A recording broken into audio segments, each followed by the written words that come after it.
What's up, everybody? Welcome to another Mikey Magic vlog. And I don't know if you can tell, but I'm at SeaWorld. I have never been to SeaWorld before. Well, that's actually a lie. I've been here for Howl-o-Scream at nighttime, but I've never walked around during the daytime, so I don't really have my bearings. I wasn't even gonna vlog. I was gonna come here and just get my bearings of SeaWorld because I kind of had that anxiety of like a first time to the park. One really cool thing is while we were waiting in line to pass through security, they played the national anthem. It was really nice. Everybody was clapping and applauding. I don't know how they work it here. Do they just scan my ticket? I think so. I don't know if they don't do any like fingerprinting here or... Okay, so they definitely do it a little bit different here too. Entering the park, they scan my ticket off of my phone because I do have the annual pass, but then they asked to see my ID. So that was interesting. No fingerprint, no face ID. They actually asked for my physical ID, so that's something to keep in mind as well. And I definitely don't remember any of this. Like I said, when I was here, it was Howl-o-Scream at night. I don't remember seeing any of this. But this is so nice. And I feel like I did pass this way, maybe, when it was Howl-o-Scream. Again, I really have no idea what to do or how to go about things. I'm literally just walking into the park. Here's this first ride. Manta? Okay. All right. I think we should start the morning with a little Manta. This is something I've never done. I probably shouldn't have eaten all my cereal this morning. I did, if you know, I have a little bit of a cereal addiction, but I have been cutting back. This morning I couldn't resist though, and I had a bunch of cereal. So I don't know if Manta's gonna be the best thing for me right now, but it's not gonna stop me. And one thing I am excited about is seeing a lot of wildlife here at SeaWorld. I walked in right outside of Manta and there's these flamingos here. Hey guys. Wow, they're so pink. So there are a lot of perks too with my annual pass. I really have to dissect it and go through it. But I know I get like one fast pass a day to start off. Let's see what the wait time is for Manta. It's 5 minutes. All right. Well, here we go. Oh yeah. All right. This is a pretty cool queue. I wonder if there's like lockers or anything. If you want to check out the seat of Manta, because it does tilt you forward and your feet are hanging.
That was crazy. Holy crap. You guys okay over there? Yeah. That was something different. Yeah. Oh my God. Everybody behind me is yelling never again.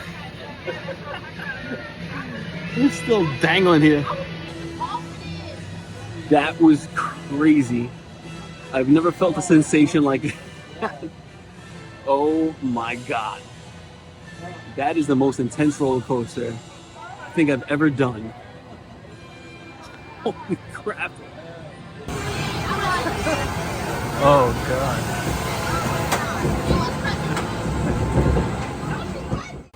Holy crap. Manta. Oh my God. It's a whole different sensation of a regular roller coaster. Because you're flying forward, going upside down, twisting and turning, it's just a different sensation, different gut feeling, gut dropping feeling. But you do feel like you're flying to a certain extent. I'm watching it going up now, and there was so many people behind me screaming, never again. that is definitely one of the most intense roller coasters that I've ridden here in Orlando thus far. It's insane. But I can't wait to do it again. I just probably won't do it on a full belly. If I have any advice to you, it's to do this on an empty stomach. Oh, look at this. Wow. Like I said, I plan on seeing a lot of wildlife here, and that's pretty cool. Yeah. See, this is nice. There's just wildlife all around. All right, like I said, I don't really have my bearings, so I'm gonna kind of go back to where I passed Manta and start there.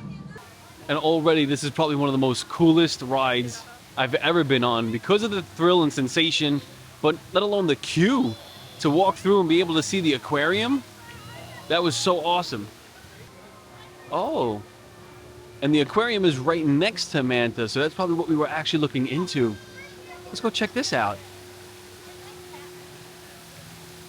So yeah, we were probably going through the queue getting a sneak peek of the aquarium that we're about to enter right now.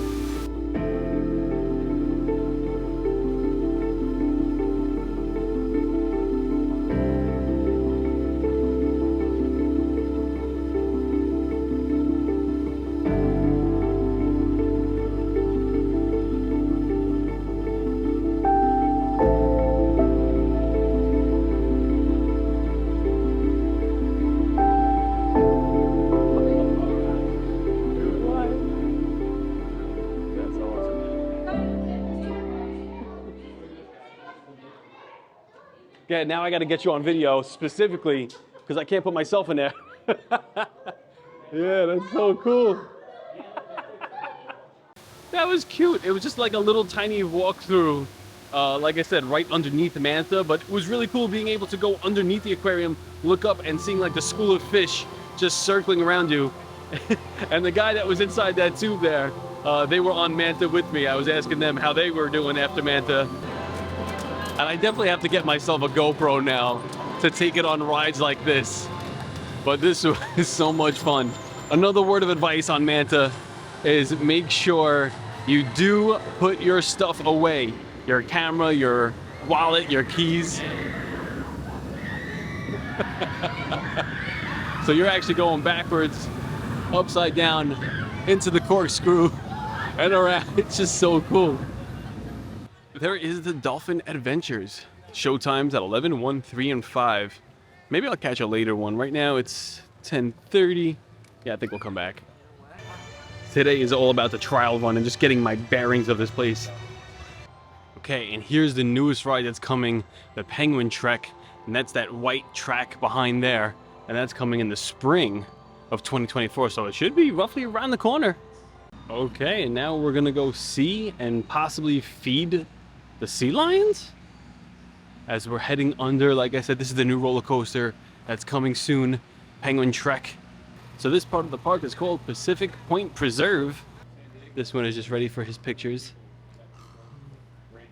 Aww, so freaking cute. Oh my god, look at this one. This is coming up on the rock. Ooh, smells a little fishy over here. Oh, look at all of them. They're all posted around the rocks. That is so cute.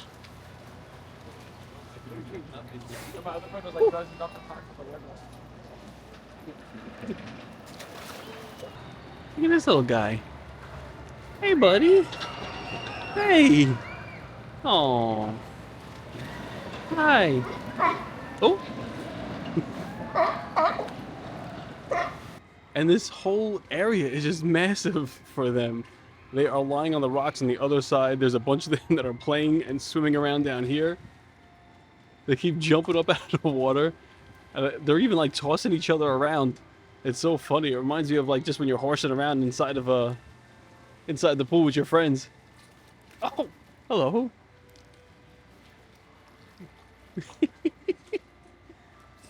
So what's he chewing on? He's chewing on the stick. Cute. And what's crazy is like this whole area I just walked around and there's hardly anybody over here. I mean, it is kind of in the back of the park. It's still pretty early. The park opens up at 10. It's almost 11, but I just feel like there's so much space to move around and see everything. You're not really cut off from seeing anything or missing out. It's just a really nice experience.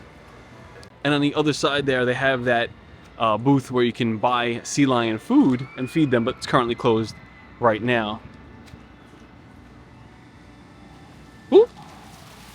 And if you go in this way, you have to come out this way. There's no way to kind of loop around and go around the whole thing. I think over there was a stadium originally where Shamu was, from what I remember as being a kid. Again, nothing looks too familiar from Howl-o-Scream night. Wait a minute. Actually, the Lakeside Grill.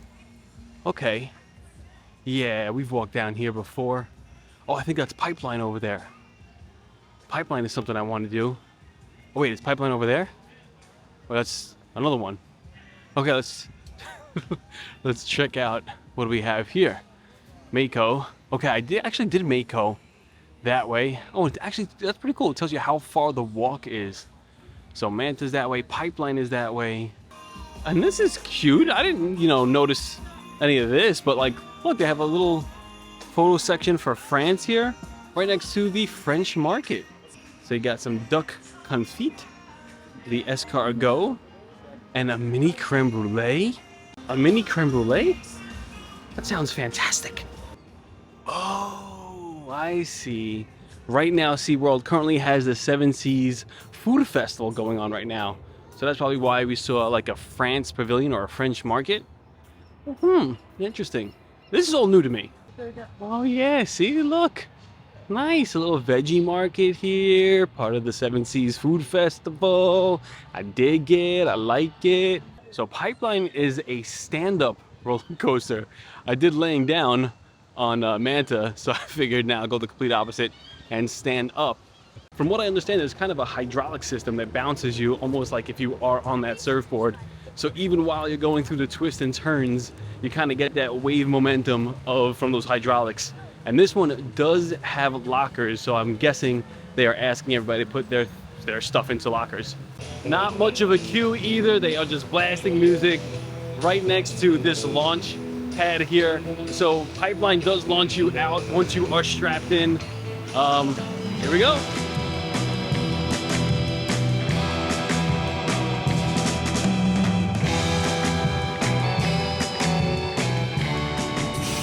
Oh my God, I felt like I was coming out of my seat. I literally feel like I left my feet. How you do? Good. So this little launch here, I thought it was gonna be a little launch, is actually pretty powerful, man. I'm telling you. So this thing launches you off. You go over this little hill just to kind of feel the hydraulics. Again, I feel like it's a completely different sensation from any other ride I've ever ridden before. Because of the hydraulics on the back that allow you to kind of move up and down, you really feel like your feet are leaving the ground. You feel like your feet are getting lifted off of the surfboard when you're getting tossed around, going through corkscrews. And one thing I've noticed too, like a biggest difference between Universal and Disney, it smells like puke over here for some reason. I think somebody may have thrown somewhere.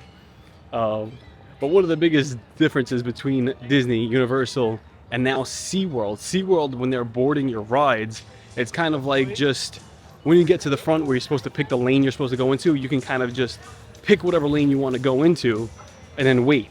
So there's nobody really managing the line or managing where you go or pick your seat. It's up to you to pick your seat, which is kind of cool. Another thing I noticed was that the way so it says 20-minute wait. I probably waited maybe like 10 minutes at that. But the reason why it says a longer wait there too is because the way it boards, it only boards one surfboard at a time or one Manta at a time. So you're kind of just waiting for that vehicle to get back to board on that. So it can slow down the wait times. But I gotta say, the two rides that I've done so far have been more thrilling and a different experience than anything I've done in the other two theme parks or in Florida so far.